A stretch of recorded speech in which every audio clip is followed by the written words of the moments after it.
Muito bem, em meio à crise da pandemia, o poder público busca alternativas para ajudar a retomada do emprego e o crescimento da economia.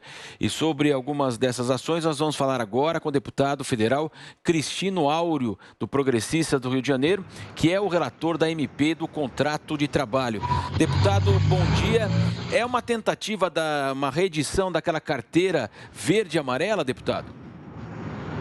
Bom, primeiramente, quero cumprimentar aí Marcelo, Lívia e os ouvintes da Jovem Pan. Na verdade, nós temos aí um conjunto de medidas que já vem sendo discutidas no Congresso, independentemente do projeto original do contrato verde e amarelo. Vários parlamentares, tanto na Câmara quanto no Senado, vêm apresentando preocupação com a questão do desemprego antes mesmo da pandemia. Evidentemente que depois ela agrava muito essa crise e a gente tem um contingente, uma legião muito grande de desempregados que, dependendo do conceito, dependendo da fórmula de cálculo, né, chega aí com taxas acima de 15%, sendo que algumas categorias, como jovens, né, chega a mais de 30%, 40%, dependendo da faixa, né? A faixa mais afetada, obviamente, é de 18 a 29 anos, aquela faixa do primeiro emprego, e também pessoas da chamada geração prateada, ou mais maduros, acima de 55. Deputada, foi incluída na proposta a criação de dois programas, um de qualificação de jovens e outro de criação de vagas com carteira com menos benefícios. O senhor pode detalhar para a gente como que vai funcionar esses programas, cada um deles, e quais benefícios eles trazem? Sim. Então, assim, a medida provisória, além de reeditar o BEM, né, que é o programa que já funcionou muito bem no ano passado, no auge da pandemia. O BEM é o benefício emergencial de manutenção do emprego, que ao flexibilizar jornadas de trabalho e também a suspensão, em alguns casos, em função de paralisações de atividades, o governo federal paga os salários, né, ou paga a parte considerável dos salários para que o empresário possa, então, conseguir sobreviver nesse ambiente e o empregado não seja demitido. Então, o BEM, ele está confirmado a medida provisória, ele se estende por 120 dias, né, que é a duração da medida, e nós estamos criando um fator de prorrogação. Então, ele vai abranger certamente até o final do ano. Nós esperamos que com essa cobertura vacinal, aumentando, né, chegando a níveis que deem a possibilidade de uma retomada, como já observamos em alguns países, nós possamos implementar, então, dois novos programas ou duas novas medidas. Um é um regime, na verdade, não é um programa, que é o REQIP, que é um regime que trata de qualificação, trata de inclusão produtiva.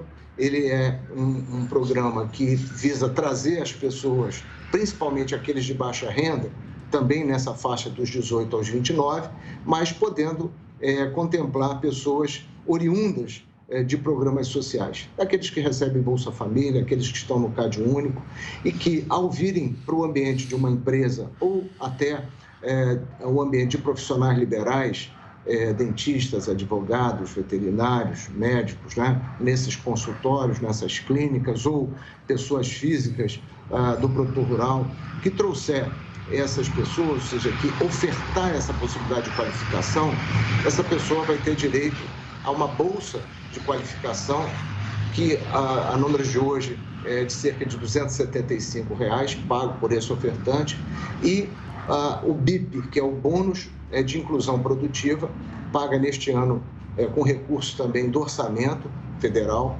Esse bônus, somado à bolsa, vai fazer uma renda mensal da ordem de R$ 550. Essa pessoa, então, terá um contrato de 12 meses, renováveis por mais 12 meses. Né? Não há um vínculo empregatício tradicional, há uma relação de qualificação. O outro programa é o que nós denominamos Priori. Priori é primeira oportunidade e reinserção no emprego. Esse é um contrato com até 2 anos de duração, um contrato por tempo determinado, que ao final dele, dependendo do desempenho dessa pessoa, desse empregado, ele vai migrar diretamente para um contrato de tempo indeterminado, portanto, nas condições tradicionais. Durante esses 2 anos, tem diferenciais que, ao mesmo tempo, incentivam a contratação dessas pessoas, como eu disse, de 18 a 29 e com mais de 55 anos. E que diferenciais são esses? O governo vai pagar também, nesse caso, o BIP.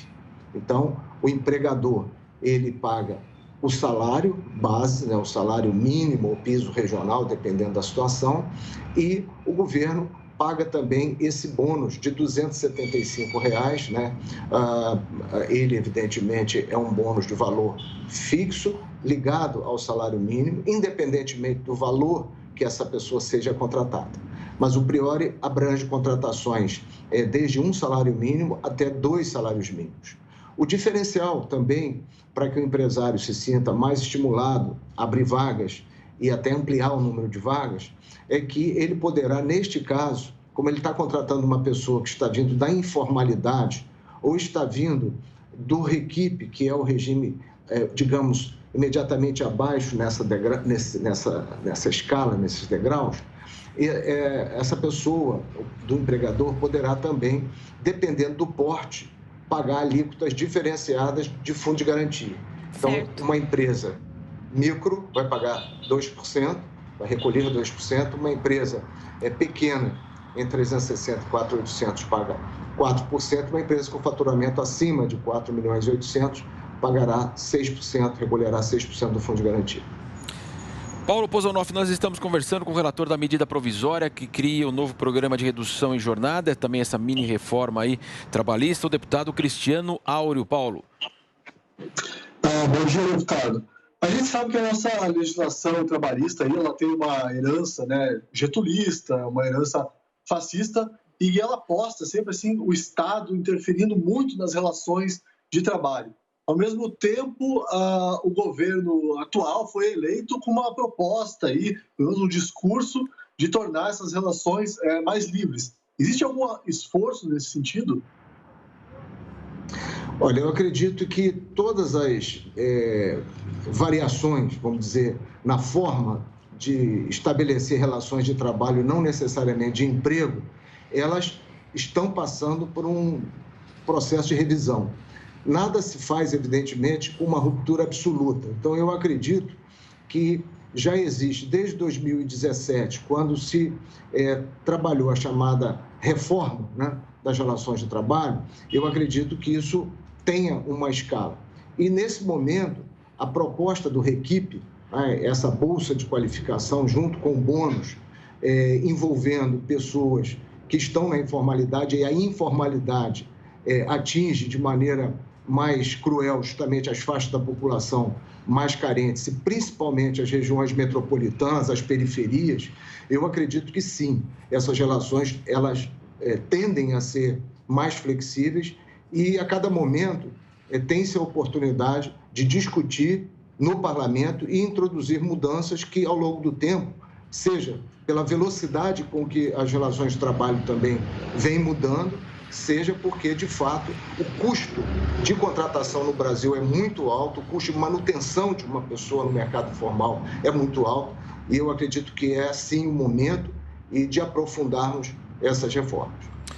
Deputado Cristino, como o Paulo citou, né, essa herança que permeia aí ainda a realidade brasileira, esse projeto, a própria carteira verde e amarela, já não foi aprovada anteriormente. Nesse momento, há um ambiente mais favorável para mudanças como essa aí no Congresso? Estamos no segundo ano de pandemia, praticamente aí uma discussão eleitoral muito forte. Como é que o senhor avalia as chances agora que essa legislação possa ser aprovada? Olha, vamos separar claramente duas coisas. Primeiro, na Câmara, nós aprovamos a medida provisória 905 com seu conteúdo completo por mais de 320 votos.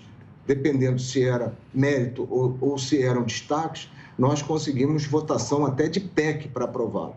A questão se deu no Senado e também, eu acredito, pelo pequeno tempo que acabou a medida provisória tendo para tramitar lá. Porque, dado aquele início, a conflagração que foi o modelo de votação virtual, alguns problemas na formação de maiorias nas casas, eu acredito que o problema tenha sido muito mais relacionado a isso do que no mérito, principalmente nesse aspecto que envolve as relações de contratação de jovens. Havia e há um amplo ambiente para apoiar esse tipo de programa. Acontece que lá na 905, o conteúdo de outras matérias era muito mais extenso, a chamada reforma adicionada a 905 era muito maior.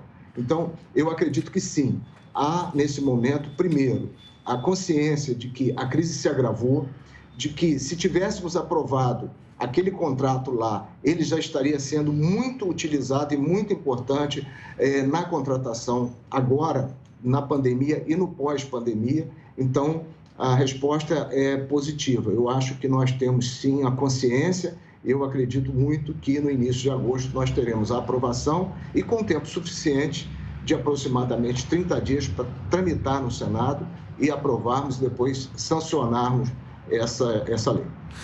Agradecemos a participação do deputado Cristino Áureo, do PP do Rio de Janeiro, conversando conosco sobre essa reforma trabalhista. Muito obrigado, bom dia ao senhor. Bom dia, eu que agradeço a vocês. Um abraço.